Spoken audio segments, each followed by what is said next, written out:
You ever have those moments where you just know that your entire life is like one giant prank on you? Well, yeah.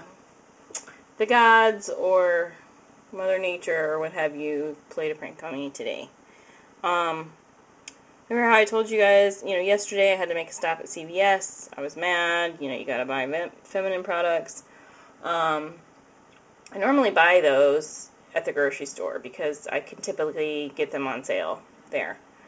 But I made a special trip to CVS. I'm going to the grocery store today, but I literally was out yesterday, so I had to make a special trip.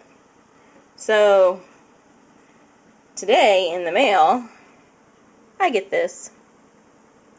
The free sample of the Playtex Gentle Glide tampons, which could have saved me yesterday from making that special trip to CVS. Haha. Very funny. But that's okay, because I got free conditioner. So, there you go. Very funny. Joke's on me. I'm on candid camera. Haha.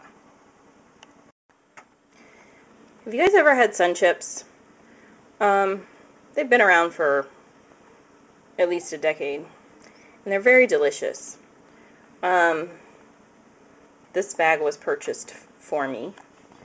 And I picked up the bag and I was like, holy moly. Just listen.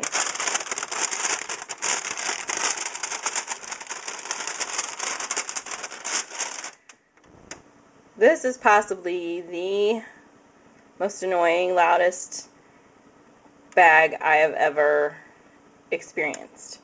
And I was trying to figure out what it's made of, because it almost feels like, or it sounds like, it's a very, very, very, very thin sheeted, I don't know, metal of some sort, but I don't think it is. But it cracked me up because it's so loud they even put a notice on the bag. And it says, this bag is louder because it's compostable. Which is awesome. I mean, that's great of them. I just think it's hysterical. And so hopefully they are coming up with something that you can throw in the compost that isn't quite so loud and obnoxious. I'm sure that's what they're working on, but in the meantime, good job for trying to be green, and I hope that people don't stop buying sun chips just because the bag is loud. But I do think it's hysterically funny that they have to tell you why it's loud. Because it really is that loud. Awesome. I'm heading to get something to drink, and then I'm going to go to Blockbuster. Do you like my tank top? I have little hot air balloons on it. It's kind of cute. It's from Kohl's. Then I'm going to go to Blockbuster. I have Blockbuster online, so I'm taking back Alice in Wonderland, which was good. I liked it. I wish I'd have seen it in 3D. It's different, but it's good. And I'm also going to take back, I have Blockbuster online, so this is the client. So I'm going to take this back and swap it for something in store, and it's all for free. Then I'm going to go read for a while, I think, because it's really hot. And then I'm going to go to the bank and get some gas. And that's probably it. So, yeah, Alice in Wonderland was really good. I highly recommend Blockbuster online if you watch movies a lot. If you rent more than about 4 a month, I would do Blockbuster online. Because you get 3 at a time, plus you get a coupon for 1 from in-store, and then you just take them back to the store and swap them for 1 in-store for free while you wait for another one to be sent out, and, it's much less expensive that way. So, highly recommend it. Going to be watching Alvin and the Chipmunks, the Squeakquel, because I'm addicted to kids' movies. And I got a coupon for a free smoothie or frappe from McDonald's off of my Coke. My initial thoughts on the Maybelline Instant Age Rewind Custom Face Perfector Foundation. I like it better than the Maybelline Dream Smooth Mousse. It definitely has better coverage. I'm still not going to say it's full coverage, but it's definitely a decent medium coverage, and it's buildable, so you can get it a little closer to full. It covers my sunspots a lot better than the Maybelline Dream Smooth Mousse. I told you guys before, my color is Sandy Beige, which is medium 1.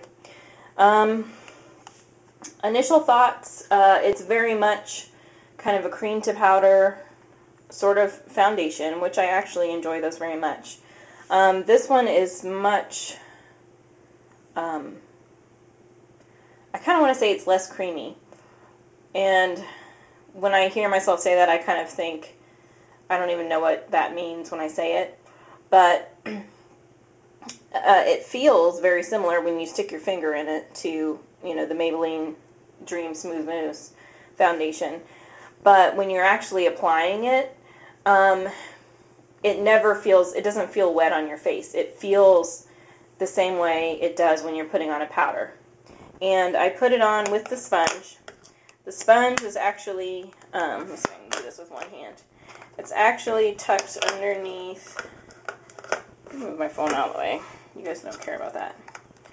I probably cannot do this with one hand. No, I can't. Anyway, failing that. It's tucked underneath, and there's two sides to it. You can see where I just put it on. This is a white side, and the other side is a pink side. And you can see that I used the pink side as well. The directions say to use the white side for full coverage, and to use the pink side for smoothing out fine lines and wrinkles. And there we go. There's a mirror under there, but that's where the sponge goes. And like that. And see, it kind of twists out like this. Okay, so I definitely like this one better than the Dream Smooth Mousse. So I would, number one, highly encourage everybody who loves the Dream Smooth Mousse to try this, because if you love that, then you're probably really going to love this. I will say that I think the color, I mean, this is listed as a medium color, and it is sandy beige, so typically the beige colors are a little bit lighter, but I will say that I think the color range on this is probably a little bit lighter than the Dream Smooth Mousse. I mean, this color, when I swatch it and when I hold it next to the Dream Smooth Mousse, they look very much the same, but when I put it on, it's definitely much lighter, which is okay, though, because my tan has faded quite a bit, and so I was intending to go lighter anyway. That's why I decided to try it. I'm kind of backing off the color a little bit, you know, kind of foundation by foundation until I find the one that I feel is the best match for right now, but this one actually is turning out to be a pretty nice match. So, I would say it's still not a holy grail. I'm still not like, oh, this is the best thing ever, but you guys heard me saying before I wasn't that fascinated by the Dream Smooth Mousse. I'm going to say this one is better. So, if you haven't liked the Dream Smooth Mousse either, that's the other thing. If you loved it, I would try this, because you might love this even more. If you weren't really thrilled with it after hearing all of the rave reviews, I would give this one a shot, especially if you feel like you enjoy the cream to powder style foundations, the pan foundations, in a pot. Alright, if you have any questions, let me know. I'd be happy to answer them for you. I do want to add on real quick that just looking at my face up close, I do kind of feel like this has a little bit of a cakey look to it. Now again, I just put it on. I kind of felt like I needed to buff it out, so I used my flat top brush and just buffed over it a little bit. And it's just when I really inspected my face really up close, so we'll see how it goes. But from far away, I'm still pretty happy with it.